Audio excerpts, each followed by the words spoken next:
All right, welcome to the Prospect Podcast. Coach Schumann here, as always. I got Coach D to my left today.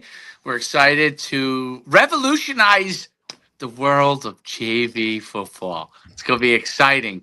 We're going to talk some different things, and we're excited to do that with Coach Easton today. Welcome to the podcast. Hey, thanks for having me, guys. Coach is you're Rochester native, if I'm not mistaken, right? I'm a Rochester native, but I am a Watertown area transplant. I moved up to the North Country after I graduated college. Okay. And obviously now is the head JV coach at South Jefferson's been coaching there for 13 plus years. Has been running the JV program. Returned to that role, I guess, as a while ago. Run part of varsity but has returned to coaching the JV role and really has embraced it and has come up with some really interesting systems to really help develop the JV group and talks a ton about it on Twitter, which is really interesting. Your Twitter is a really interesting read, because you got a lot of great stuff on there, and really helping people understand the concepts. What the importance of obviously JV football and how to really run their program more efficiently. It's an oft forgotten group within high school football, and the reason why I say that is obviously at the varsity. And in big programs, you'll have freshman ball or regular or bigger freshman football. And JV a lot of times can become the group that kids that are not quite ready for varsity, kids that maybe are undeveloped size wise. And so they're caught in this kind of in between world, but you want to be able to get them prepared so when their opportunity comes at the varsity level, they're ready to go. And it's the I think, most difficult part of coaching is JV football because a lot of times you go into a game with very little practice as far as scheme wise with that group, and you got to go and coach that group. And you may have guys that are now pulled up to varsity for various reasons on any given week. And then you could be throwing guys down to you that haven't been with you at all. You may be short guys for whatever reason, meaning like and you might have to grab a kid from the freshman team that you might need to do double duty. So there's a lot of moving pieces within the JV realm, and I think it's great to talk to somebody that's obviously dealing with a lot of those kind of things. So it's great to have you on, Coach.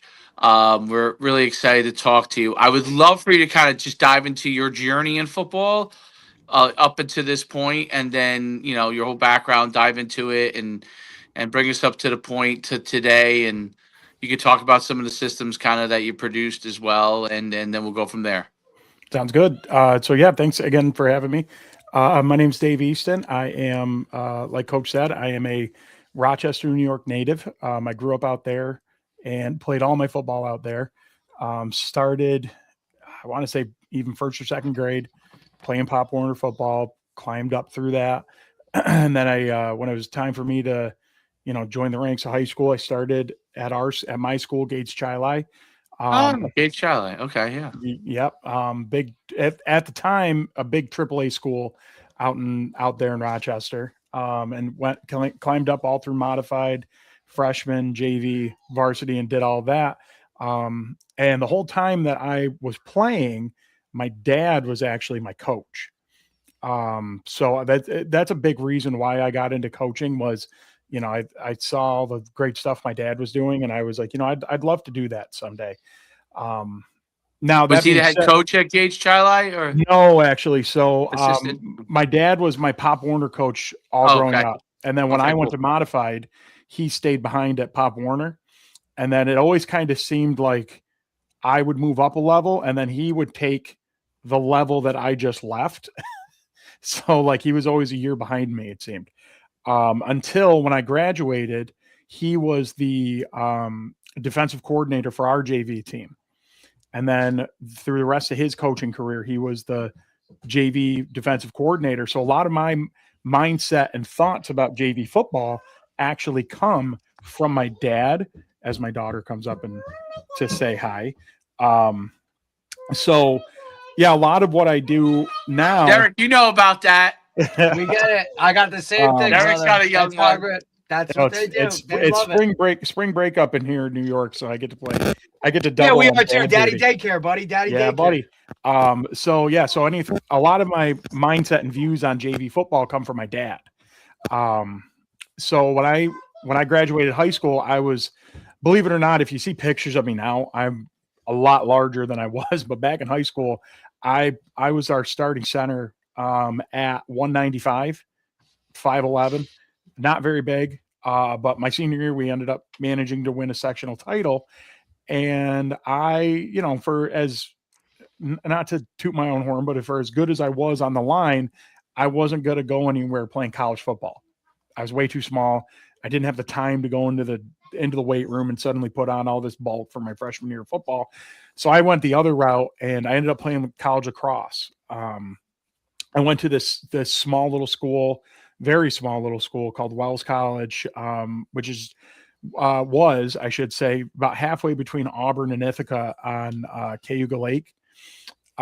Literally, it was smaller than my high school. It was 500 kids was the whole college, but they were starting a men's lacrosse team. And so I went and did that 4 years of doing that, playing defense. But the bug for football was always there, and I always wanted to do it. So I ended up going into teaching.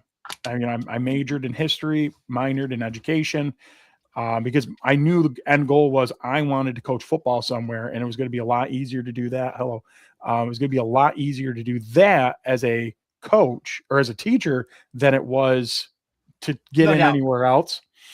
So, but after college, I ended up following my college girlfriend up north to where she lived, which is a little town called Mansville, New York, which is about 20 minutes south of Watertown, about 40 minutes south of the Canadian border. Yes, you can. No, it's not. It's yours. My daughters are digging into Easter candy already. Go. It's all good, brother. Hey, whatever survives. Listen, what's their favorite? What's their favorite? Their favorite Easter candy? Yeah. She just brought me up a chocolate bunny. Nice. Oh, okay. So, Done. yeah. Listen, I've learned too, buddy. Like it's not worth that battle. You know what I'm saying? Just Like, let them go. It's spring break. It's after It's all Easter. good. Get the candy gone as soon as possible. Might as well just pack it all into the first week after it, so it's gone, and they're not asking for it in 2 months. Exactly. So I moved up here to Mansville, New York. Ended up got a assistant job at the school I'm at now, South Jeff. I was assistant JV coach. And I ended up being our JV defensive coordinator under a guy named Aaron Rivers, who, for 3 or 4 years, I can't remember now, he and I, ran the roads together, coaching JV football, having a blast. And, we'd have times where it was just us and 18 other kids or 18 kids going into battle. Yeah. I mean, one game we went in with 15 kids, which is technically under the limit. It's under the limit for New York State. Is there being able to play? Is there a limit? Is there a limit in New York? You have to have a certain number of guys. In New York State, you cannot go into an 11-man football game without 16 kids on your roster. So I remember specifically before that game, we went in. We had 15 kids, and the referee comes over. He goes, "Coach, I'm only counting 15." And Coach Rivers goes, "Oh yeah, the other one's in the bathroom." He goes, "We got 16. Yeah. Don't worry." Yeah. We're good. We're set. We're set. We're set. Don't worry. We can play this game. Which actually, I think we ended up somehow, some way, with 15 kids, we ended up winning that game 70-20. It was crazy. It was a stud group of kids. But I learned a lot about the idea of making sure that you're competitive while you're also getting kids ready for the next level. So when Rivers got promoted to the head varsity coach at the time stepped down and asked Coach Rivers to take over. He needed a new head JV coach and said, I really think that you're the guy for the job. So I was like, okay, I'll do it. So for 4 more years, I was there coaching JV football. I had a couple different assistants under me. I still called the defense, and I still I still made the priority, and I learned this lesson from my dad a long time ago, that my job at the JV level is not to win games. My job is to get them ready for the next level. So, and we had some kind of unsuccessful years, and I had some kind of angry people around me saying, well, what the heck? Why aren't you winning games? I'm like, that's not my job right now. My job is to get this kid ready for a Friday night. Where would you rather win games? And where would you rather have these kids have success?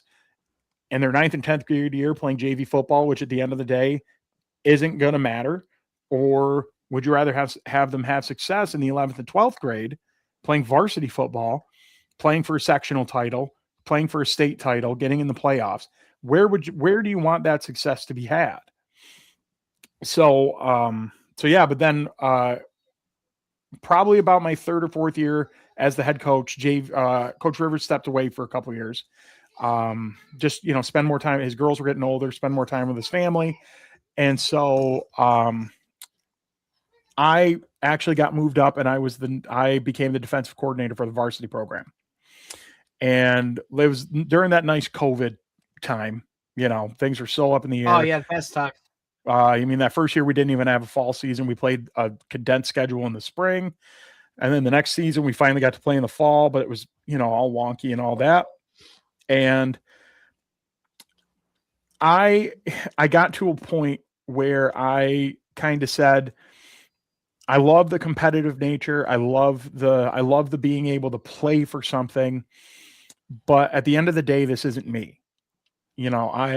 I grew up understanding and a lot of it has to do with my dad, but I grew up understanding the importance of that sub-varsity model and the passion and the intensity that goes into the sub-varsity game. And at the varsity level, I just wasn't feeling it. I didn't have that same drive, that desire that I had when I was at JV. And that's going to sound kind of weird, I'm sure, to a lot of coaches, like almost like a cop out, like, oh yeah, you just couldn't cut at the varsity level. Who cares? At the end of the day, you got to be where you're happy. And if you're not happy doing a certain thing, go where you're happy. And JV football is my happy place, because awesome. I tell people all the time that I kind of I get to be that bridge between these kids' youth experiences and these kids' experiences on varsity. And I get to help mold them into what we need in the program. So, Coach Rivers came back, took over the head job again.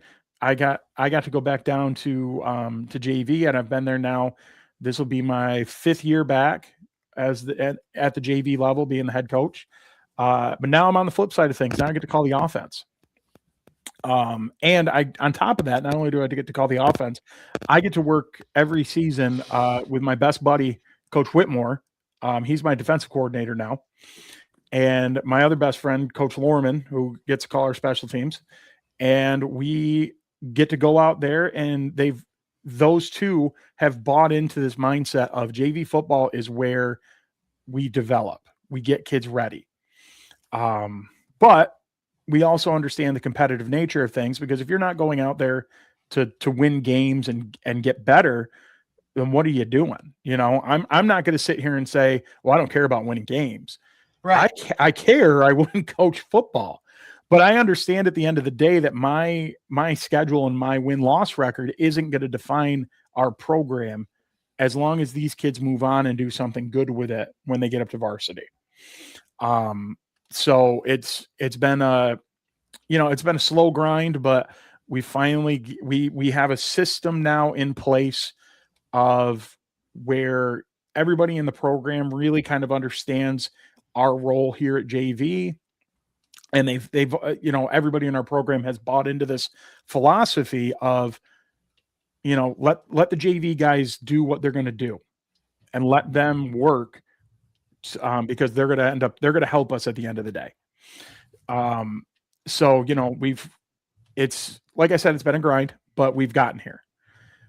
Now, last year, about March or so, and let me preempt this by saying I can drive a lot of people crazy, because I don't coach any other sports.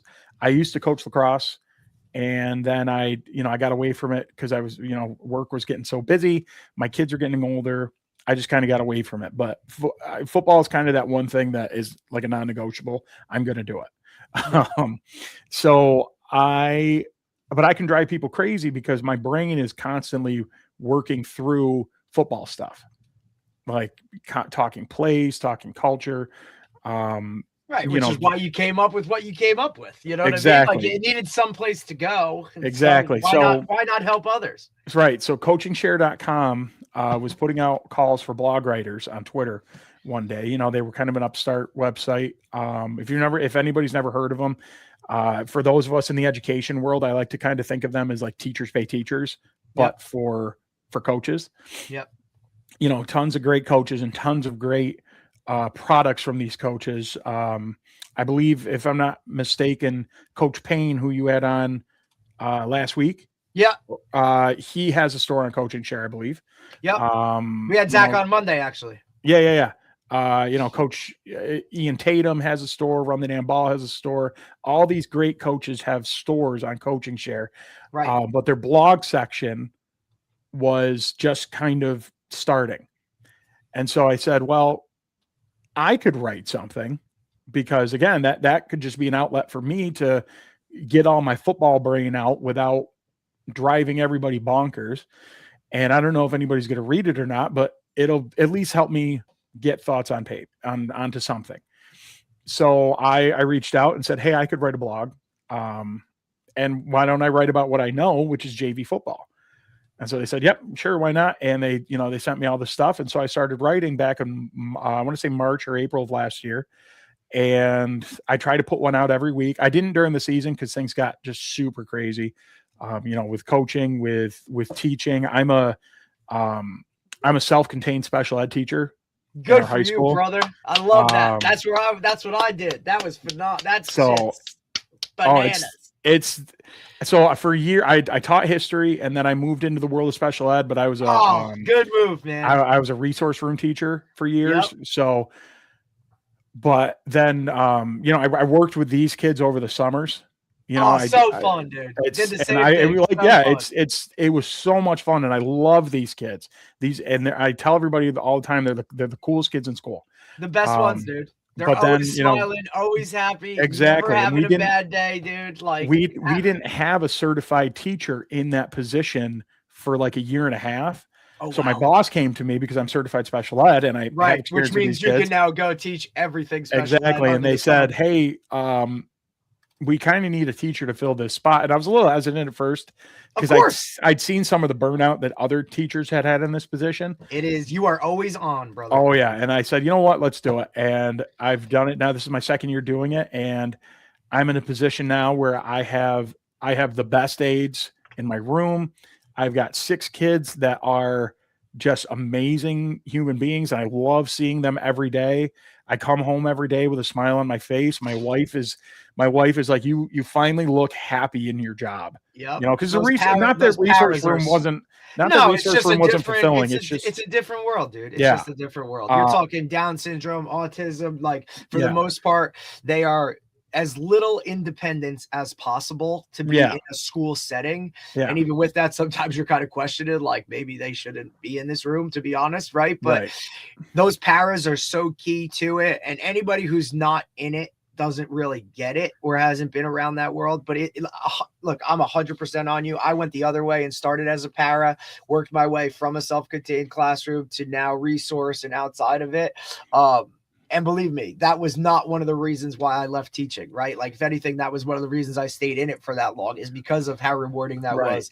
And I mean, look, summer programs of look, I used to ride the bus with them. I'd pick them up for freaking school on the bus with them, do our extended school year days, and then go to practice. And look, damned if I had some of those kids that were on the sideline with us Friday night too, like either doing water or doing some of that other stuff, like getting them involved in the world itself, which, look, especially as a JV guy, right? Like, there's no kids that want to be like the water guy for the JV game, right? Like, they want to do the varsity. So I would take my kids, I was fortunate enough to be at a place where they would pay a para to be there extra time and kind of, you know what I mean, to make sure they were all good and whatnot. But it was phenomenal. The smiles on their faces, like it's bar none, dude. Like that's so cool to hear that. Like it's so good to hear that. I've done the same thing. I've gotten one of my kids who's a little more, able high to level. do it. Yeah, he comes and he's our water boy for our JV team. It's the best. And not only the smile on their faces, but also the smile on all the players, dude. They have no idea. Players love this kid and they love seeing this kid. And it's so awesome to like walk around in the halls and like, my players are dabbing this kid up in the hallway. They're like, yo, Lando, what's up? And they love it. So it's nice to kind of help and bring them into the fold, and it's awesome.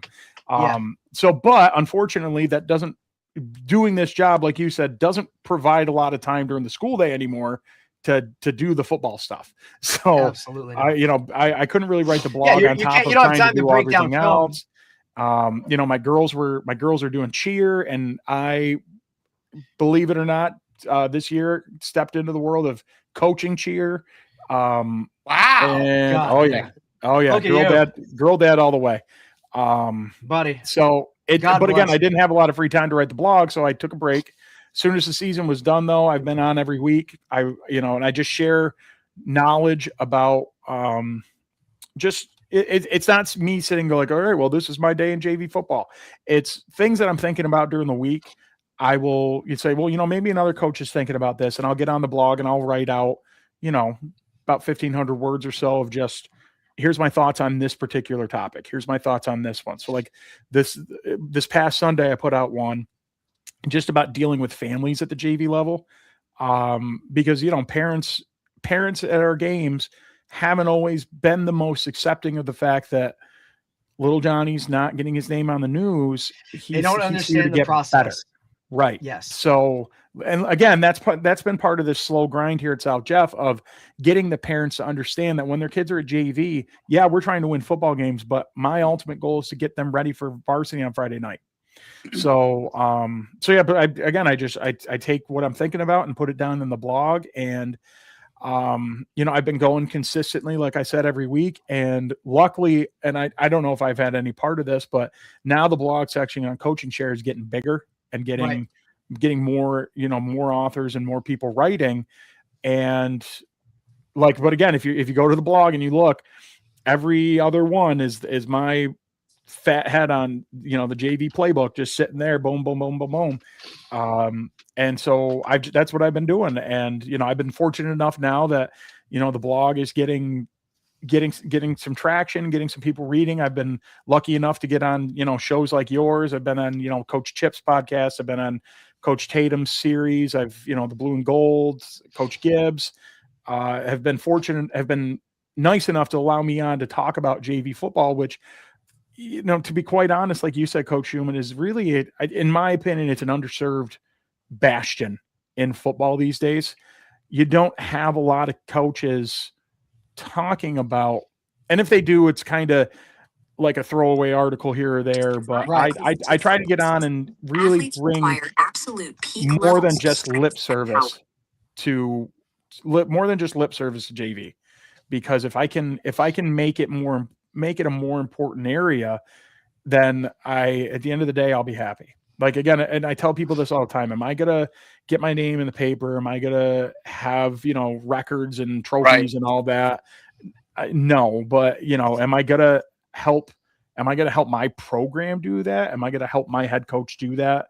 Yeah, hopefully. Like that's my ultimate goal. And, one of the things that makes me most happy in life is going to a game on a Friday night, getting to be up in the box with a headset on, but looking at the varsity sideline and saying, I helped that kid and that kid and that kid and that kid get to where they are right now. And that makes me happy.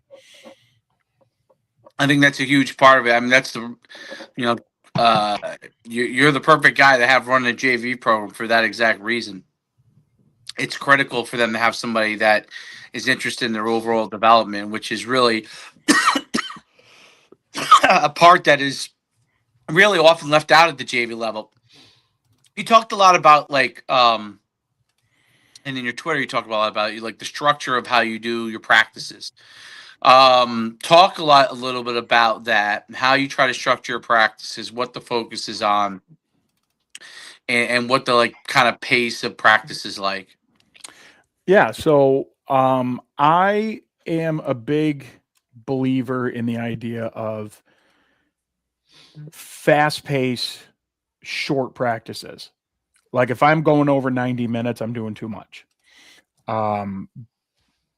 Because, and it's part of that like Tony Holler kind of mindset. Yep. Like you don't want to overcook the steak. So the past few years, especially since I started this second stint at JV, we're really trying to condense our practice times, especially because, where I work at South Jeff, we are the largest school district. I believe we are the largest school district by land mass in New York State. So we are like guys got to get on the bus, buddy. Guys got to get to the bus and get home. You got exactly. So our late bus leaves at 4:30, but in the past we've always practiced till 5, and I've got kids who can't get a ride home at 5 o'clock. They have to ride the late bus. So we were at a point where, we're losing half our team at 4:30. And I'm like, well, what the frick can we do? Right. So I said, screw it. We're just going to we're going to get done with what we need to get done by 4:30. So these kids can get home. And then whatever else after that, we go do film, we go do weight room, whatever. So, we start off with, we get there, any kid that's after school before practice, they get dressed, they get out to the field and they start pre-practice. And, now that we've been doing this for a few years, like the rising freshmen becoming sophomores really take the lead on getting those kids out there and starting the pre-practice and going through what the indie drills and the everyday drills that we want them to get done while we're still getting kids out there. Like the past couple of years I've been lucky enough. I've had 3 assistants to where one of us is watching the locker room. The other ones are getting up to the field and doing whatever they need to get done. But like I said, the kids really take the lead in structuring the pre-practice part. Then after that, we warm up, we do dynamics, and then we get to, this is something I started last year, which I'm going to do for the rest of my life. And that is having a specific tempo offensive period. Even if it's a defensive day, I'm starting with a tempo period, just calling plays and getting the kids repping them as fast as possible, but having every kid do it. It's not just the ones running it, it's everyone, because I'm a huge believer in the idea of quality reps. I don't like the idea of garbage reps. If you're going to be on my team, you're going to be useful. You're going to know what you're doing. So when we're running that tempo period, I've got lines of skill guys and my offensive line changes every 5 reps. The skill guys rep every play. And I'm not avoiding plays based on who's out there. If I've got my scrawniest, tiniest little running back out there, I'm still going to run power with him because he's going to need to know how to run it. Yep. But we're just running it fast to build the muscle memory, to build the mindset, and to get the kids in the right mind frame for the rest of practice. Like we're setting this tempo and we're moving. As soon as tempo period's done, we go to our indie period. And I've really gotten my coaches to understand that I don't want kids standing around for long periods of time. I want them moving. The worst thing ever when you look at a practice and you got one guy repping in a drill and 15 kids standing in line. Yeah. And we talk about it all the time, whether it's youth programs, middle, like, you know what I mean? Like high school, like, or even if you go to some of these camps, these college camps, right? Or these mega camps where guys are literally standing and they're listening, they're watching, and one guy is going. And it's like, what are we doing? Like, more like, let's get through this thing. You know what I'm saying? Like, it's just really, so it's something that I think coaches don't realize, like, hey, we can mirror this on both sides. Now, okay, you as the coach now have to watch 2 guys and get going, but you got to understand, like, what's your intent within the drill itself, right? Am I really working and looking at specific technique and making sure they're doing that right? Or am I trying to get a pace going so that we can kind of get through this and hit on everything that we want to? And I get quality over quantity. I said, but you know what I mean? Like, but for me, just you got to be a better coach, bro. You got to be able to see 2 things at once and kind of go. Right. Because these guys, especially, attention spans, like we know from the special ed world, you only have a certain amount of time that they're plugged in and they're working with it before they're just dialing out. And then it's, we're chasing squirrels, you know what I'm saying? Exactly. So like, let's go and get after it. Yeah. And I hate looking around in a practice and seeing people standing around, whether it's my coaches or my players. And the one thing that I have absolutely banned from any of our practices is talks. I hate it. I hate watching practices get frozen because we're bringing kids in to talk to them. Yep. Great. We are coach on the fly, brother. My God. And especially when it's not conducive to what we're doing in practice. Right. It just kills that pace that you've pushed from the start of it, right? Yeah, like we start with a tempo to get going on a thing, and now you're hitting. And now we're frozen. Now we're frozen to have what I call a kumbaya moment. Yeah. God, I hate that. So I've completely banned it. I say you have 30 seconds to explain what you're doing in a drill, and then do the drill. And then you've got 7 to 8 minutes to hammer that drill. Again, be a better teacher. You know what I mean? Like, be a better teacher. Yeah. And then when we do indies, I don't want my coaches to put 3 or 4 drills into an indie period. I want your best 1 or 2 that is going to focus on what we need to get better at. And that's the other thing is our practices aren't necessarily framed around who we're competing against. It's us. The upcoming week. Our practices are framed around what we need to get better at from the week before. Yep. That's a critical part for JV. Like, a great point. Because you have no idea. You're not scouting. You're not scouting the other JV team, no. dude. Well, I mean, you have what the varsities runs. You have that information. Yeah. You have that. It's the day and age we live in now. Like when I first started out, I would have 100% agreed with you. Like I can't tell you how many games as a DC we went into 100% blind, like only knowing either what the varsity ran or what we've always run into them historically. That being said, Coach, I'm just curious, just so our audience kind of understands, because every state really does it different. When are your JV games played? So it varies around the state. New York is weird because every section does things differently from each other. Okay. Section 3, which is the section I live in, which, to be honest with you, Section 3 is probably the size of the state of New Jersey. It's crazy how large we are. Like, we're playing games 2 hours away from each other. I was gonna say you're like Texas status when it comes to that. Like, you're traveling 2 hours for a game. Growing up in Rochester, our farthest game was 5 minutes. Our farthest game was 20 minutes away, I think. Right. And this year, we got our schedule for this upcoming season. As a JV coach, our closest game is 20 minutes away. Right. So it's crazy. But now that we live in this world now where Huddle Fan or NFHS, they're always live streaming games. Everything. And then they save those live streams.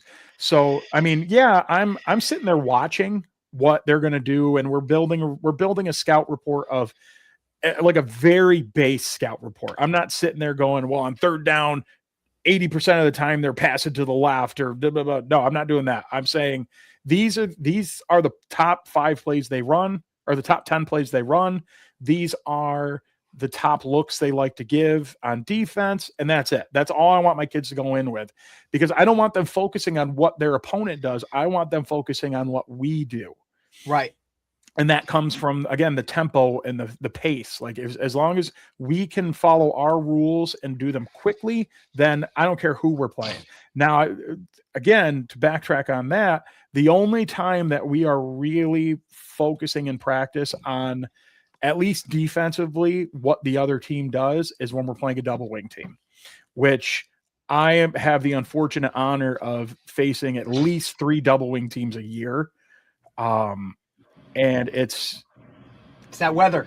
Oh God. Yeah. It's old school, punch you in the mouth, run at you football. And we do our best to mimic it. And it's impossible for these kids, but it's impossible. Now, I will say this: this year we are moving to a new offensive system, which will make life a lot easier for us in that aspect. Is it similar to that? We're going full double wing army. punch you in the mouth, run over top of you, run power 500 times. Which is nice because now you're getting reps when the offense is out there, right? Exactly. And size of your school, coach, like how big's your roster? So South Jeff itself, the high school has about 1,200 kids. Actually, no, not even. I won't even say that. I think the district itself is maybe 1,200 kids. Our high school probably has about 500 to 600 kids. Okay. So it's really not very. It's not huge. We're what's considered to be a B school up in New York. Okay. Which I don't know what that counts as. Every other state has 18A, 19A. The highest we get is AA. So we're a B school. When I first started here, our varsity roster was, I want to say 21 kids. Oof. And our JV roster, my first year was like 23. So I walked out to practice and saw 40 some odd kids standing there. I'm like, hey, this is awesome. Where's the JV team? And they're like, that half of the kids over there is the JV team. I was like, no way. Because I came from a school where we had 53 kids on the roster. I just varsity. So I was like, oof. But over the years and building up this belief in JV football, now I'm going into a season this year where actually it's going to be a down year for us for the past couple of years. I'm going to have about 34 kids just on JV. Last year. That's nice, though. Yeah, it is. I mean, last year JV, I think we had 42. The year before that, I think we had like 51. Like and that's just JV. Right. I was going to say, so that's so, and then you have a freshman team, a 9th grade team. So mainly your JV roster is made up of mainly sophomores and juniors ish. No, actually. So, New York is different where freshman teams are few and far between. Wow. Interesting. So we have what's called modified football. And there's 2 levels of modified. There's modified B, which is 7th and 8th grade. And then there's modified A, which is like your 7th, 8th, 9th grade. That includes your freshmen. And teams that don't have JV teams go with the modified A route. They'll run a freshman team. Got it. So we have a modified B team. It's our middle school team. And then our JV team is 9th and 10th graders. And then our varsity is 11 to 12. And that's directly, that middle school team, that modified is directly linked to the high school? Correct. See, that's unbelievable. It's like, and we talk about this all the time, like Jersey, like that's not a thing. You know what I mean? Like the middle schools are just schools. They don't even have school teams. They play in their little youth, on their like little youth teams, right? Yeah, like right. AYF or Pop Warner or whatever. And we talk to coaches all around the country where that middle school team is tied directly to the high school. Mm-hmm. And those guys have like free access of like, hey, those guys either teach in the high school or they teach in the middle school, right? They're using the same verbiage, the same playbook. Like, some of these kids from 7th grade all the way through. Mm-hmm. Where here, that's just not a thing. You may have kids that play for a team. They're supposed to go to this high school, but then they choose to go a different route, right? Like they go private. Some of the high school coaches have zero like communication with the middle school programs. I don't even like calling them middle school programs. You call them youth programs because they're not even school affiliated. They just go to that school within the town or the district or whatever it is. So it's always so interesting, Coach, to talk some of that stuff through, the actual logistics of it. I mean, even for us, like, where I'm at, we had enough kids on our freshman team to create an A and a B team within the freshman team itself. We split it in half and played, we didn't put all the best kids on the A team, right? We kind of divvy-davvied it up. This quarterback goes here, that quarterback goes, you know what I mean? And then we played 2 games a week just to get those guys games and reps. And then we would pull a couple of them up to JV, right? Which is more of your sophomores, your juniors, right? Or, you know what I mean? Like sometimes though, I've been at places where it's almost, they call it like a froshmore, right? Where it's like freshman, sophomore only type gig where there's no juniors. Like those guys just stay back and go. And it's a little interesting here. We play our JV games on Monday. So whoever we played on Friday night is who we play on Monday while the rest of the varsity guys are preparing for that next opponent. You know what I mean? But then it's, hey, does this team have a JV team? Or they do, they don't. Okay, if they don't, well, let's go find a game, right? Because we just want to play games. And that's what it's becoming in New York State, around the state, because football, over the past few years, football up here has kind of we're on an upswing now, but we had a real decline, downturn. Right? Like COVID times. Yeah. So, I mean, we had years where it was very even questionable if we were going to have a JV team. Right. But again, Coach Rivers sees the importance of having that. And also understanding, like, if we get rid of it, who knows if we're ever going to get it back? You'll never get it back. No, because once a district realizes, like, hey, I don't have to pay for a bus, I don't have to pay for extra uniforms, I don't have to pay. Once that budget for that program goes away, it is really difficult to get back. So like I said, it kind of varies by section, but here in Section 3, we are mostly Monday nights, and the reason for that, that's awesome. Oh yeah, Monday night, like 5 o'clock. Sometimes Prime it'll time. be, yeah, baby. We're always under the lights. It's awesome. That's fire. That's really cool. The reason we're on Monday nights is because New York State has a rule now where you need 3 nights rest. Maybe right. You can't play. You need a certain number of nights rest after you play in the varsity game. So Monday night falls in that time range of, as long as you only have 10 plays in a varsity game, you can still play in the JV game on Monday. If not, then you're hosed. Like, you can't. Right. But a lot of programs will do that where they bring their JV. There used to be a quarter rule here.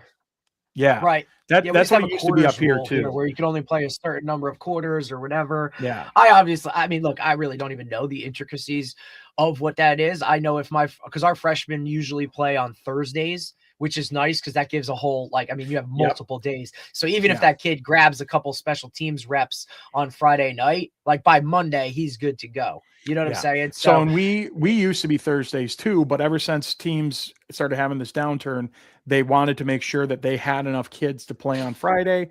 So a lot of teams will bring we don't, because our numbers are usually good, but a lot of teams will bring their whole JV team on a Friday night. Yeah, we do. Just to have them as backups. We always do. Whoever doesn't play that Friday, freshman and sophomore wise, they'll play in the JV game. Now, I'll be honest, most of our guys that we bring, and we're a group 3 team, which is like, there's 5 groups in Jersey. That's really what it is. Group 1's the smallest, group 5's the biggest, and the parochials are kind of in their own private school, 2 different sections.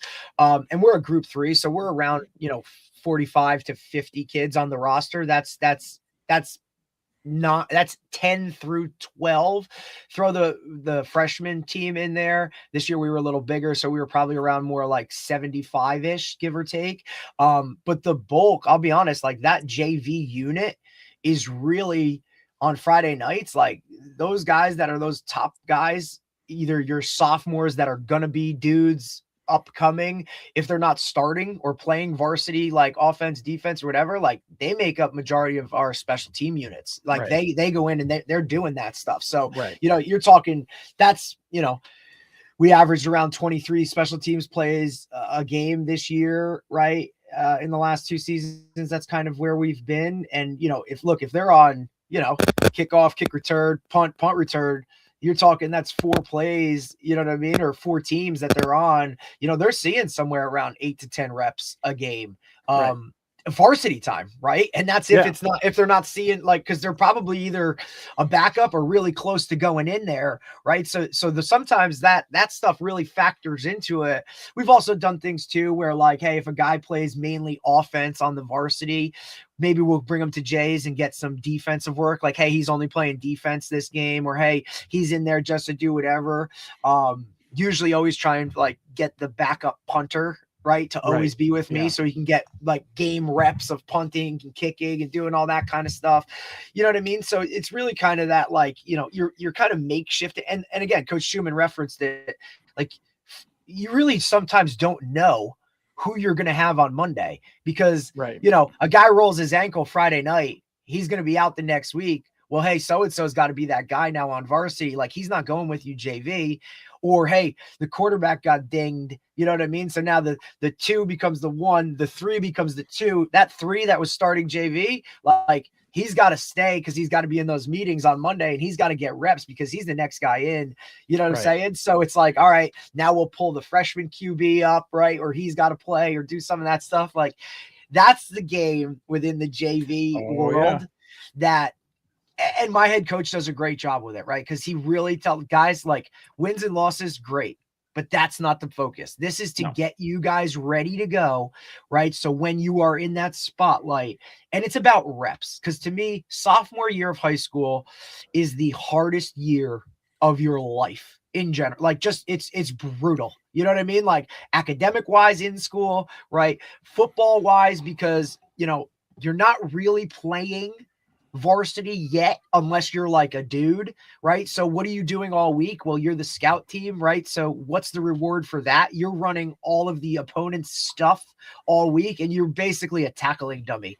And it's hard. You're maturing, right? So you're not, maybe you haven't hit puberty yet. You're still the undersized guy. You're trying to figure it all out. You're getting beat up all week. And then what's your reward? Stand on the sideline on Friday night and maybe get in on kickoff or kickoff return.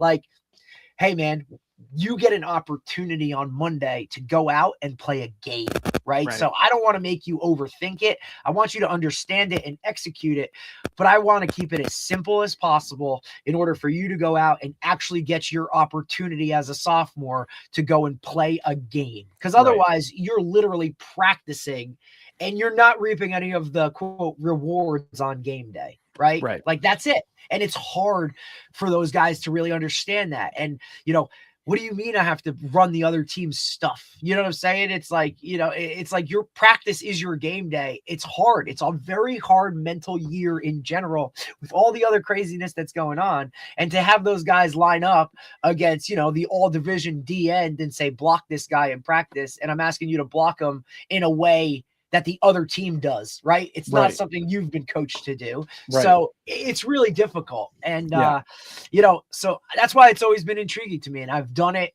every year of 16 years that I've been coaching. I've always seen the value in it. And I think head coaches that embrace it and focus on it and do certain things with it and build it up as to it's something, they reap the benefits, because by the time those guys are varsity, those guys are in a different mindset of like, they're chomping at the bit of, hey, now it's my time to go. And I've gone through this process. Right. And but it's hard, man. And I get it. And then the parent aspect of it, brutal, because they just don't understand it.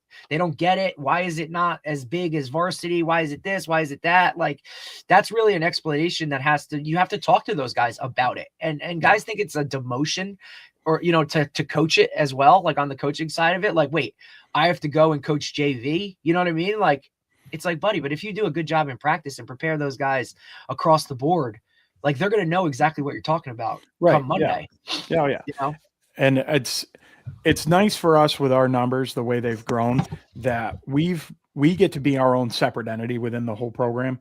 Right. And Dave, how many times have you ever had that where you can take the JV unit and say, hey, you guys are good, go down there, come back, and then whenever, you know what I mean? We have our own whole set practices. Like, we don't have, there are days where we go with the varsity, but honestly, the way that JV ball is in New York State, I think maybe this past season we had parity with the varsity team like twice, where we played teams that the varsity team was playing. Right. Because those schools didn't have a JV team, or that school is 2.5 hours away and they didn't want to bus us there. So they found us a team closer. Yeah.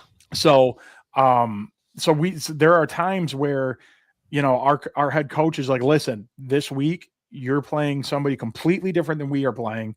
Right. It's you got to go practice. Go do your stuff over there. We're fine. So it's like, it's been great because now I get to take my 32, 35 kids. That's really awesome. And rep them and get them their reps so that they are practicing our stuff. Right. And not just being scout fodder for the varsity kids and letting some senior tee off on the freshman just because he's there. You know? So it's great. And I mean, so when we're in practice, like I said, we are just we're constantly moving, constantly doing something. And like we set the pace and we tell the kids, you guys are getting reps today, reps. So that when we're doing pod work or we're doing teams, we're constantly moving pieces in and out. We're moving kids around. When we're running team offense, I like to have, I'll take a group at a time and say, okay, I have 4 wide receivers. You guys are repping every play. I've got 2 running backs. You're repping every play. I'll take my linemen and have them run 5 or 6 plays, and then I'll sub in a new group of line, or I'll pepper kids in and out just to have those reps for those kids. No because doubt. again, I want them to understand that if you're going to be on this team, you're going to be more than just scout team fodder. You're going to be productive. You're going to help us. I can find a role for you. Exactly. And I hate the idea of having starters. I hate the idea of having this. Like, yes, you are running back number 1. That doesn't mean that you're going to have 90% of the carries. You're going to have a majority, yes, because I need you. You're going to help us win. But at the same time, you're going to be spelled so that my other running backs can get time and so that you can be helpful for us on defense, because we're not two platoon. Even though with our numbers, you're an offensive kid, you're a defensive kid. It's you are our starting running back and our backup linebacker. Like, you're going to help us out in both places because we need you to help us out in both places. And at the JV level, I'm not a big believer in having 2 platoons anyway, because I want those kids to learn all the skills that they're going to need when they get up to varsity. Couldn't agree more. Yeah. So, but then I like to pose it to those guys too, right? Like, hey man, the more positions the more opportunities you have to get on the field. And we got to find your niche. Like, we don't know, just because you were really good in middle school at this position doesn't mean that you can't go and play this now. You know what I'm saying? So I really kind of pose it to them like freshman, sophomore year, man, like you play both sides of the ball and you figure that out. If you're a skill guy, look, you play both safety spots and both corners, right? Or, you play all 4 receiver spots or whatever it is, both sides of the ball, so that then junior year, based off of, team need first and then just your overall development, now we can find your niche. And look, maybe you are a 2-way player, right? But that's like the rarity. You know what I'm saying? Like, we only have maybe 2 or 3 guys that really do that on the regular. We kind of like start to put them in their spots and like, here's what you do. But couldn't be more of an advocate for playing every position possible when it comes to, freshman, sophomore year. And JV is also that place where you can kind of do that. You can experiment a little bit and say, hey, give this kid a carry, or, maybe he's the quarterback and we don't even know it yet. You know what I mean? So kind of rep some of those things that they've never really done without, that over, like, without that pressure of, hey, this is varsity and, he's got to be on or whatever. It's like, hey, this is JV, man. Like, let's figure out what works for you and for us. And so the nice thing about this too, and again, it's been a long grind of getting kids and families to buy into this, is that I can go out and tell my kids, hey, listen, we're in, like, when we're in games, we're constant defensively and offensively, we're constantly moving kids in and out so that we can get them quality reps. Again, quality reps are those reps where the kid knows it's meaningful. It's not just, all right, it's the end of practice. Timmy hasn't run the ball yet. Give him the ball, or it's the 4th quarter. We're down 33-0. Frick, give Johnny a throw. I don't care. Like, whatever. Let him go out and smile and wave at mom. No, if you're going to be on this team, freaking help us do something. No doubt.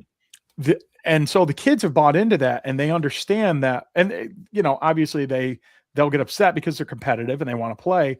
If they just bust it off a 30-yard run but it's his turn in the rotation to get out, he's going to be like, oh man, whatever, blah, blah, blah. But they understand it. The only time that I ever run into the issue of the parent and the kid being upset about it at all, is at the quarterback position. Always. And I swear to God, it's always the quarterbacks. And that's not dinging any of my quarterbacks. I love all my quarterbacks to death, but their parents and them have this thing where, and I don't know if it's just the mindset of football where like QB1 is this godly position where you don't touch it, you don't affect it, whatever. Well, you don't become QB1 unless you get quality reps.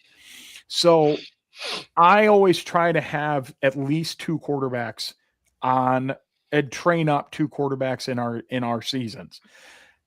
And when we're playing games, I'm repping those 2 quarterbacks. I'm alternating them. So like some games I'll have, all right, you're playing this quarter, you're playing this quarter. Sometimes it'll be, you play this drive, he gets the next drive, he gets the next drive, he gets the next drive. I think I'm graduating now, and I saw this somewhere, and I adopted it kind of towards the end of this past season, where because those kids are competitive and they do want to play. So I say, okay, we're going to go with this +1 model where you're going to get a series, you're going to get a series, and then whoever, let's say you score a touchdown, well, then you've earned yourself another series. You don't score us a touchdown, you're up. The next kid is up. Yep.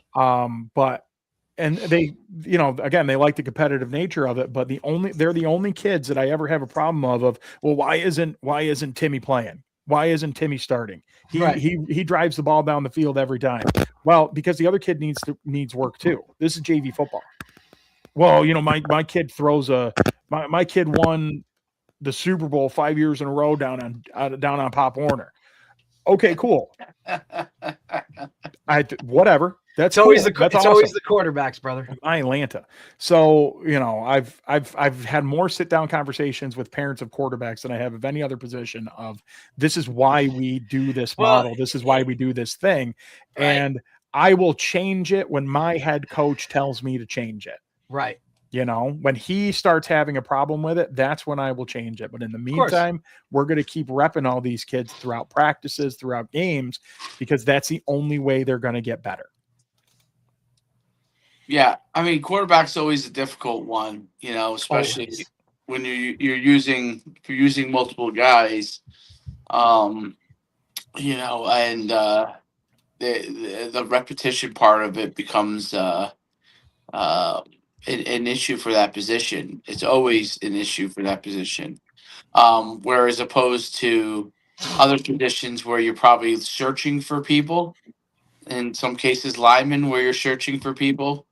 Right? You never have a shortage of kids that want to play the quarterback position, and there's only one of them that can go on the field. So it's a very, very touchy and difficult process because everybody, quarterback parents view what their kid can do as the defining part of what makes them a quarterback. And quarterback is a lot more than just how far they can throw the ball. And it's very hard for a lot, or you get a kid that can run really well or whatever. You're trying to, especially at the JV level, develop guys and hand the head coach a couple of capable guys. Right. So he has a couple of capable guys and can choose from the one that they think that fits his system best. The other thing I was curious if you do this. So do you have the quarterbacks that are, so let's say quarterback A is in. Does quarterback B have the opportunity to play another position? Yes. Yeah, that's a great, see, that's to me, I think is super important. Quarterback parents don't understand that until their kid becomes the varsity quarterback. Okay.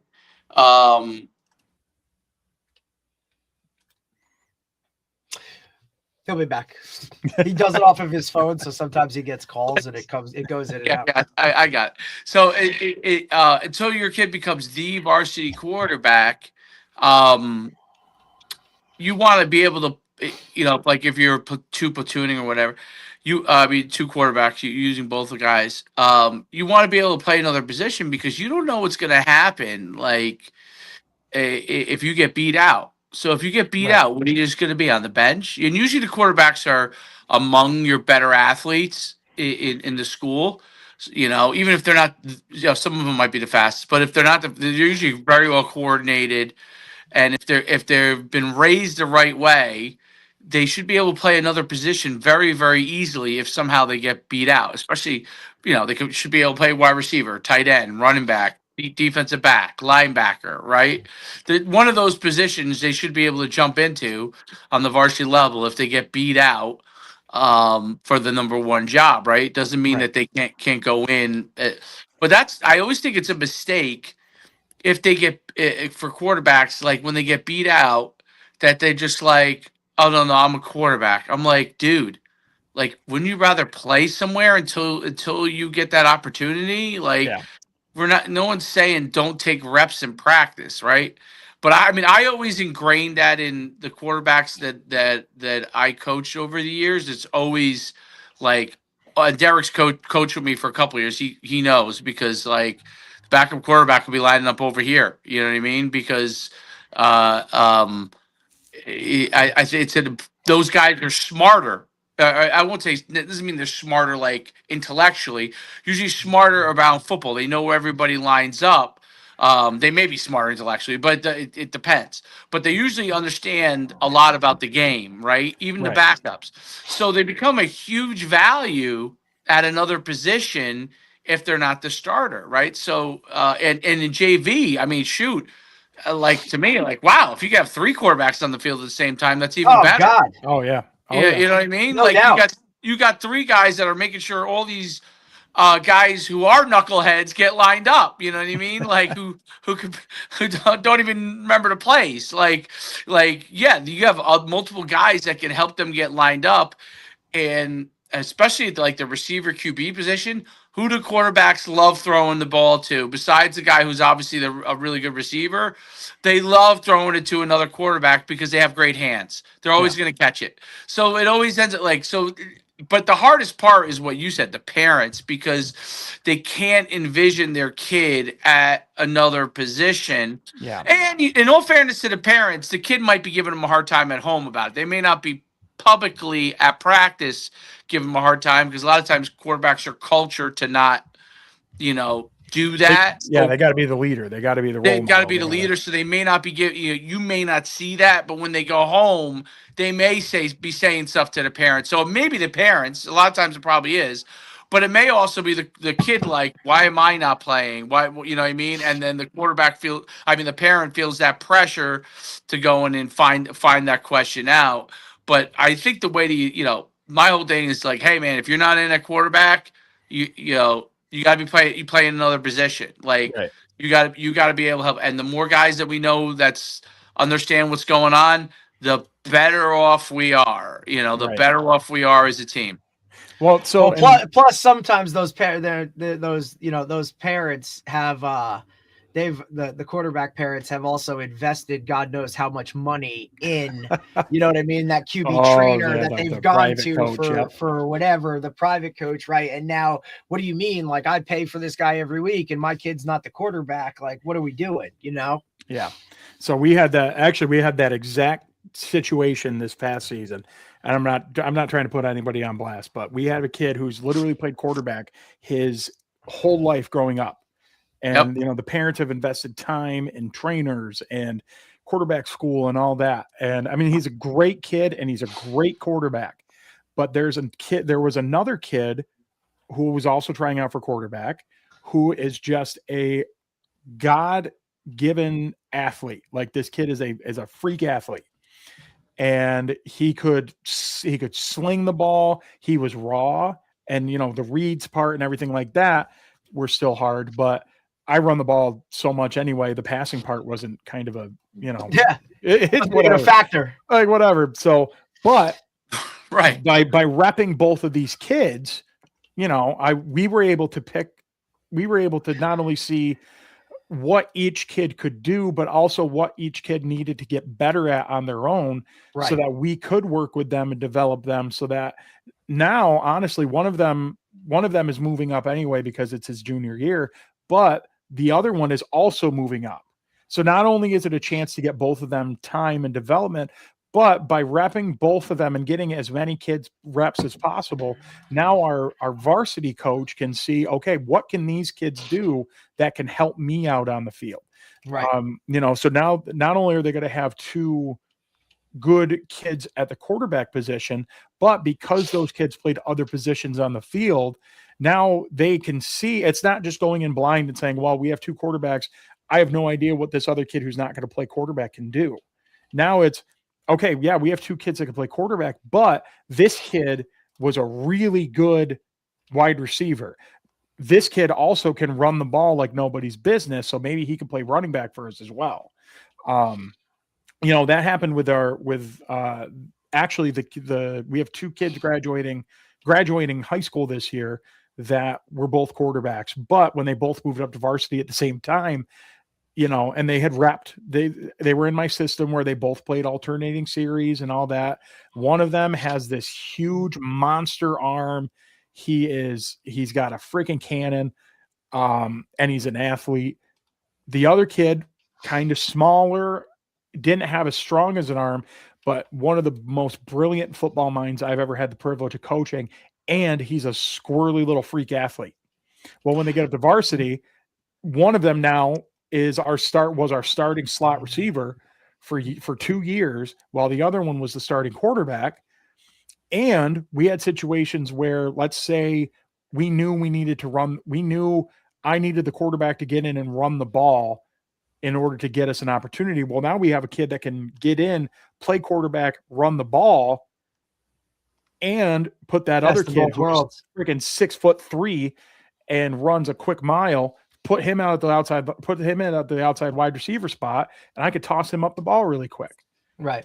So and you also have to factor into what your system is, right? And especially this year for you guys going to what you're going to, right? Like it might not be the athlete in the backfield as the quarterback might be the better move rather than the true pocket passer, because what's he really going to do back there? And if you can now utilize him or get him to realize, hey man, like you can help us in other places and you're going to touch the ball, just, you know what I mean? Like it just really comes down to that quarterback spotlight position where you're touching the ball every single play. Yeah. And now you're going somewhere or another position where now you're not. Right. And it's like, that's a difficult thing to get through.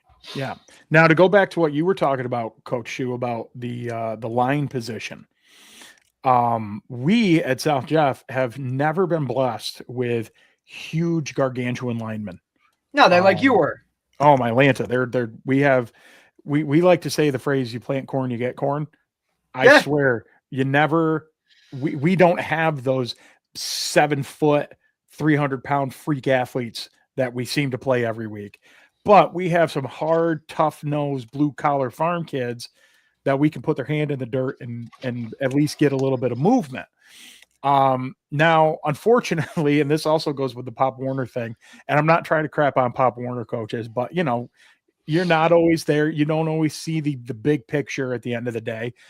We're getting some kids that are 250 plus pounds and that sweat putting a t-shirt on. And you're like, what did you play last year? Oh, well, I was the starting running back. Why? Because you hit puberty before everybody else. Exactly. I hate to break it to you. You're not the starting running back. You're now my starting left tackle. But we get this group of kids that come in, and that's what Modified kind of helps with, is kind of helps bring some of these kids back down to earth. Yeah. That's grounds them a little bit. Yes, but you still have some dreamers. You still have some. Of course, you're always going to have that. Oh, I'm the starting fullback. Well, for the past 10 years, we haven't had a fullback. I don't want to be the coach either that kind of, you know what I mean, that kind of ruins your dreams and aspirations either. Like, I don't want to be a dream killer. I'm just, hey, I care about you enough to have those really hard conversations that nobody else really wants to have with you. You might not, I hope you prove me wrong. You know what I'm saying? Type of situation. But we also frame it in the idea too that again, this past year, I had a kid come up from the modified level and we're like, okay, what do you play? Well, I'm a running back. You look like a left guard. Well, and he, to his credit, at modified, he was a good running back, but then again, he was also bigger than all the kids that were trying to tackle him. So, whatever. So when he's getting up to our level, we're looking at him and saying, listen, here's the deal. I've got 3 kids already playing running back that are complete studs. One was 1,000-yard rusher. You're not going to get in the rotation as much as you would want to. Right. However, if you could come play left guard for me and start every game, which would you rather do? And the kid's like, well, I want to play. Well, yeah, you're going to play. You're going to play left guard. You're not going to play running back. Like if you play running back, you're going to get some carries. Yes. It's not as many as you want parents ever on the running, on that kind of side of it, like superstar Pop Warner kid, bigger than everybody, Now you ask him to play line or something that he's, maybe not played. Do you ever get pushback from that standpoint with parents, or is Not that as not as much Okay. as you would think. Okay, cool. I think some parents kind of see, when their kid comes out handwriting on the wall. Exactly. Yeah. But there has been some times where a parent comes up to me, well, Bobby can run the ball really good. Of course. Yeah. Well, Bobby can also put that kid on his back. Right.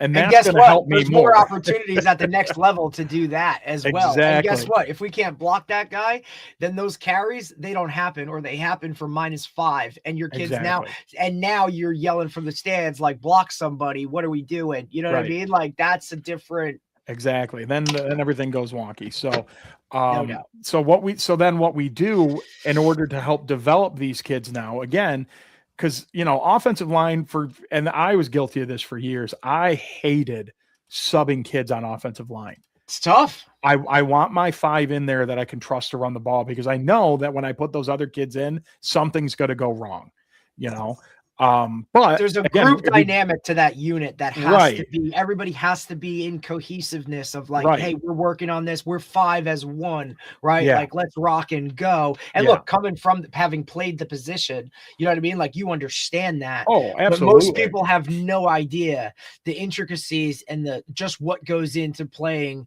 offensive line specific, right? And for me, like, it's all about up front. Like, you go nowhere unless you have an O-line. My third hire at any program I would ever be at, if I ever took a head coaching job, would be my own line guy, because he has to be so pivotal. He has the most guys, and they're the most, like, that's where it all happens. Exactly. So what we've done now, again, because I used to hate it, what we do now, though, again, understanding the idea that these kids need reps too. And linemen are the hardest kids to be able to find 5 cohesive kids at a time. So now instead, what I do is I like to refer to them kind of like as hockey lineups, where I'll have like line on my call sheet. I'll have line 1, line 2, line 3, line 4. Line 1, all my studs. It's my 5 best. Line 2 then is I'll take 3 of my studs and I'll pepper in a couple backups, like it might be my starting left tackle, but it might be my backup left guard. And then my starting center, my backup right guard. Line 3, I'll mix and match some more. I'll put a couple more. I'll put some starters back in, but then I'll put some backups back in. So that way I can get those kids reps without completely throwing them to the wolves, because now I still have some starters around them who can help guide the way. Mm-hmm. I can help push them along without completely saying, all right, you 5, go, and just God bless. Hopefully you survive. Right. But again, it gets them quality reps. It gets them in there to say, and it's not just like, all right, well, we're up 50-0. It doesn't matter anymore. No, this is 3rd and 3. I need a first down so that I can keep the clock going to win this game, because we're only up by 2. I'm putting you into situations where any other coach would look at me and say, what the frick is wrong with you? And I've had that. I've had coaches yell at me in the headset, like, why are you putting him in? He's going to hurt us.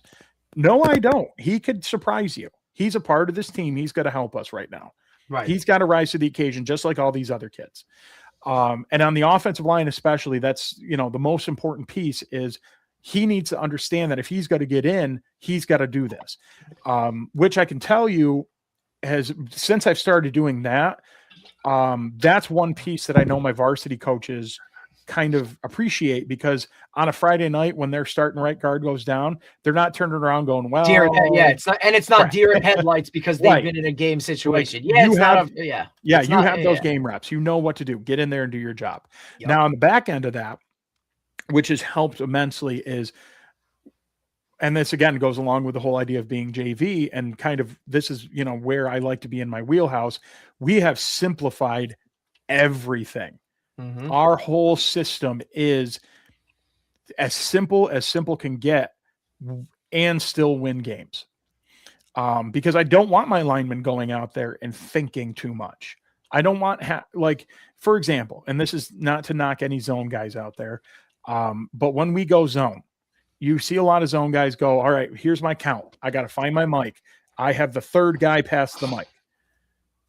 Okay, first of all, again, being a special ed teacher, I know that 5 kids on my offensive line, 4 of them have IEPs. You want me to make them, the kids with a learning disability, go out there and make a decision on the line? No, thank you. When the bullets are flying, absolutely exactly. not. So when we go inside zone, we say, are you covered or uncovered? If you're covered, block the frigger. If not, go second level. Help your guy back and go second level. That's it. Now my kids can go up there, and whether they're the starter or whether they're the third string right guard, they can go out there because they know their rules. They've repped their rules in practice, and they can play more confidently. It's not them going out and saying, oh, I don't remember which, and having like a stroke out on the field. It's, I know my rule. He's covered. He's covering me. I can hit him, and my running back can go to pay dirt. So it's about simplifying to make it more accessible for those back end kids, so we can get them in and give them more quality reps. It's the same exact thing on the defensive side of the ball. You know, we make it, and I adopted this from like all the Joe Daniel ASCA principles. We simply just say, okay, where's your alignment? What stance are you in? What key are you reading? And what's your assignment? And honestly, we take the first 2 out and just say, all right, you're 3-tech tackle. What are you keying and what's your job? All right, I'm keying the shoulder pad of my guy across from me. My assignment is to block the B gap. Okay, or to plug the B gap. Perfect. Do that job. And keep it as simple as possible so any kid can go in and plug and play. Whether it's on the D line, the back end, the defensive backs, the linebackers, whatever. We are constantly moving. And my guys, Whitmore and Lorman, are honestly, they're a lot better at this than I am, about taking kids and moving them in and out and constantly mixing and matching. Our defense never looks the same at any point in time because we're always having different kids in there, and because we keep it simple. We're not shifting our defense. And this is the benefit of JV football, is, and not necessarily knowing what the offense is going to do to you sometimes. And this is where scouting can hurt us sometimes, because we're not changing our defense week to week. We're staying right in that 4-3. And, my Whitmore will go watch film and he'll say, hey, listen, what do you think about doing this? Stop right there. You're talking nonsense. Stay in your 4-3. Our kids know how to do that. You have 4 days to try to teach freshmen and sophomores how to suddenly run a 3-5 defense. Don't do it. Stay in your 4-3. Stay in your lane. So it's about simplifying everything and making it, again, more accessible so that your kids can run it fast. 100%. I think that's always the key, so they can play faster. No doubt about it. I'm trying to think the last thing, so training wise, do you work with them in the off season in the weight room, or is that handled by a different group? Is that handled program wise? What do you guys do from that standpoint? So what we do at South Jeff is, again, not being a huge school, but having a lot of athletes. They play everything. The majority of our football team does not just do football. Yeah. And a lot of our kids are lacrosse players or basketball players that do football as a hobby. They do football because it's something they can do while they're waiting for their next sport to start, which isn't a problem per se. No. It's not a huge problem. As long as they're playing the game, I love it.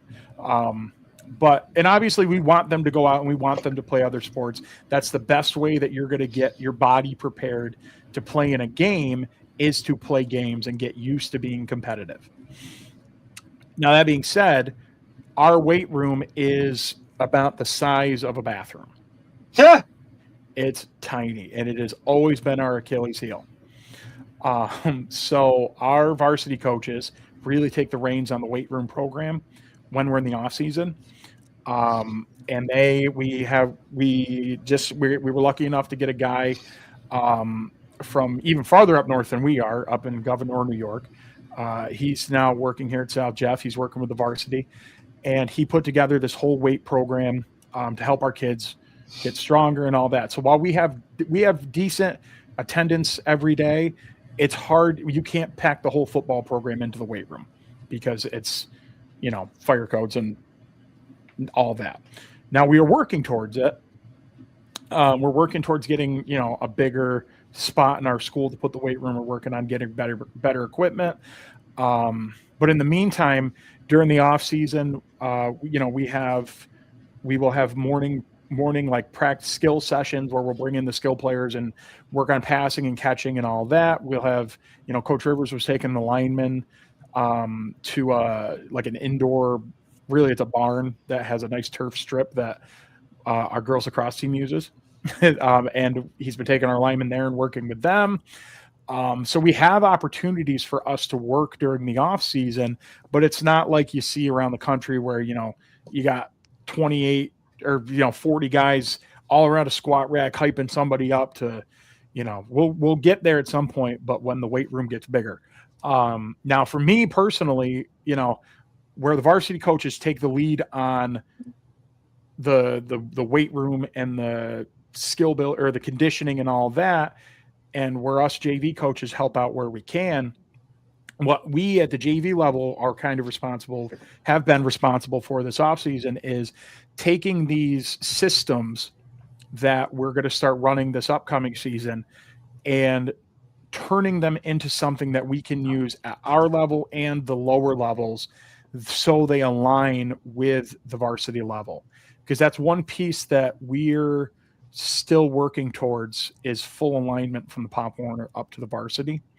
And I think if you're going to be a successful program anywhere, you have to have that. You have to have alignment, not only with your verbiage and your culture, but also your playbooks and all that.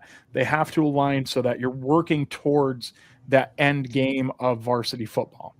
And you're working towards that end game of let's get to a sectional championship. Let's get to the state playoffs. Let's get somewhere where we can all work towards. Because you look at the programs around us, again, and it sounds like I'm crapping on Pop Warner. I'm really trying not to. But if you look at the programs around us, for example, I'll give you one. There's a school up near us called Indian River. Multiple time state championship winners, just a powerhouse of a program. You look at their Pop Warner teams, those kids are running their double wing offense and their 5-3 defense at the lowest level possible. So when our Pop Warner teams are playing them, our 8U is playing them on a Sunday morning, I can see that same offense that I just played Monday previous, So they might not be super successful with it down at the lower level, but they're in that system and they're working towards getting better and better and better so that on a Friday night when you watch their varsity team and they're running student body right, student body left and gashing off 18 yards, you can see 12 years of hard work by those kids.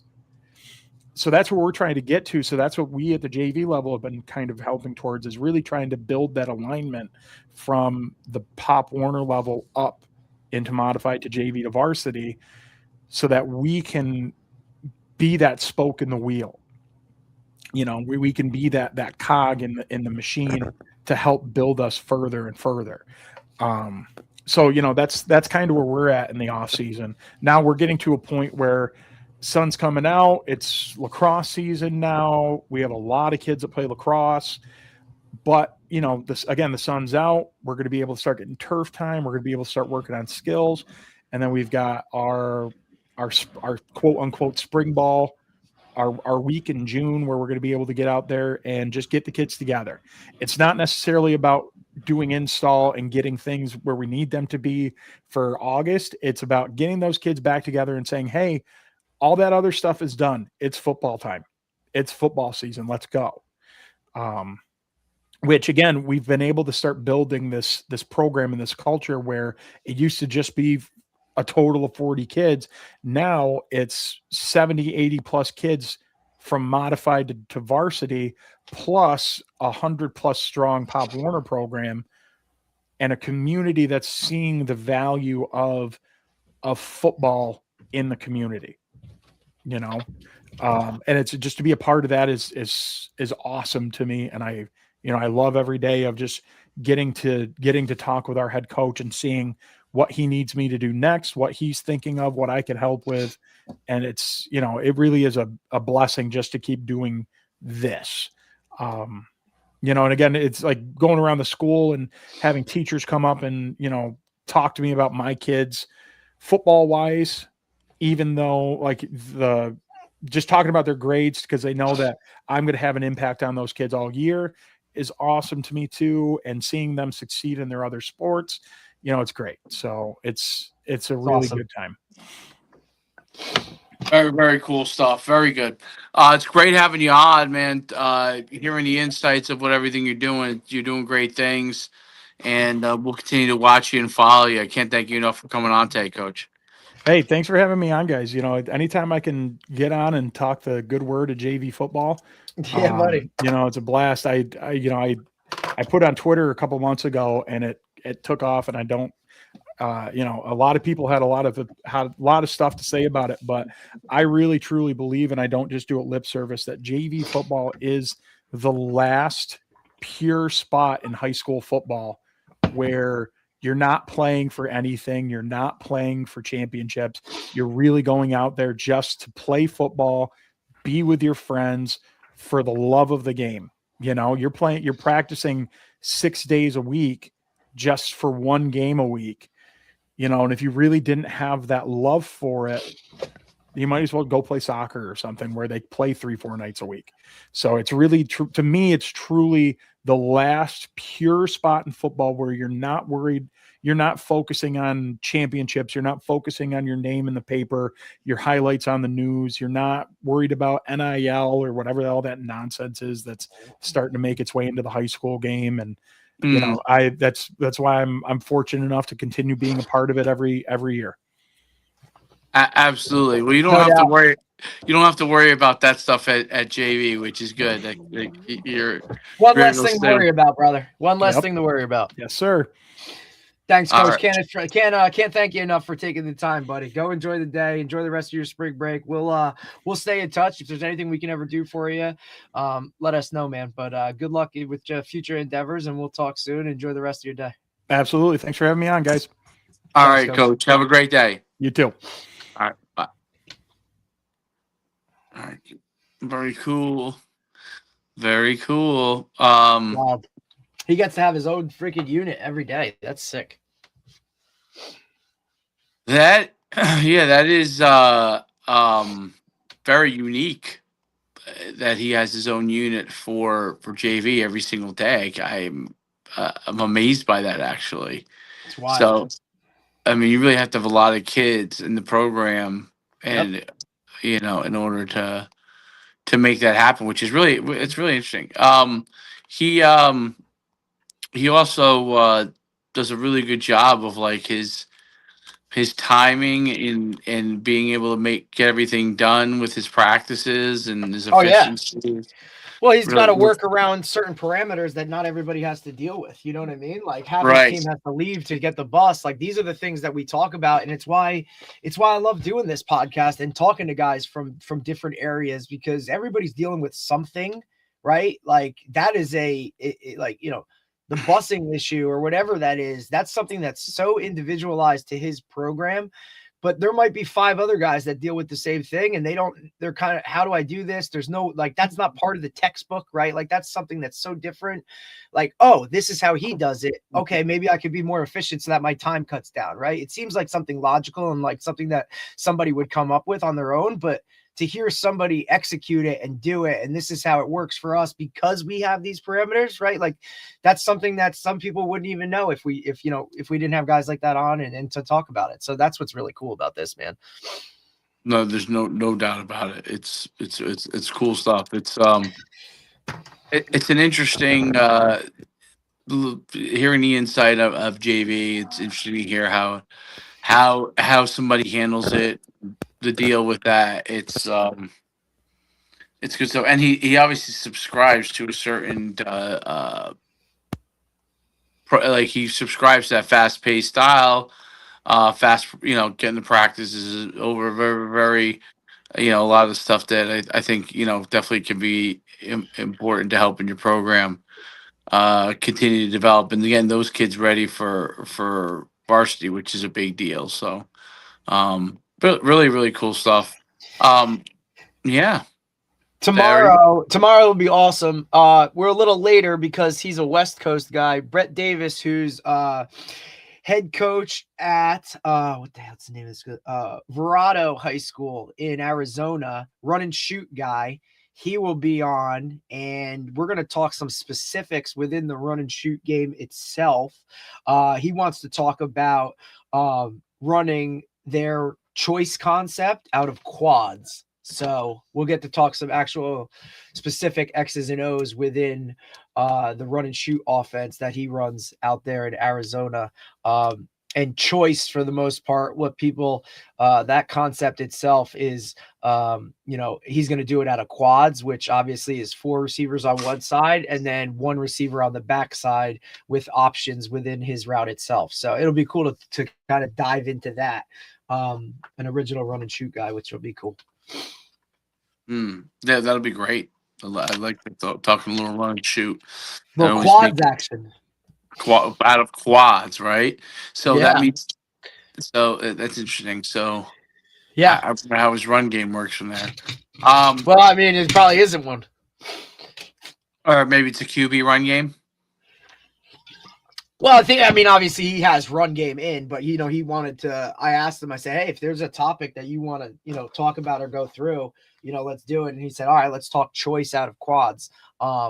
So I'm sure it's just a piece of his offense that he wanted to focus on, which will be cool. Very cool. Very cool. All right, man. Great stuff. Enjoy.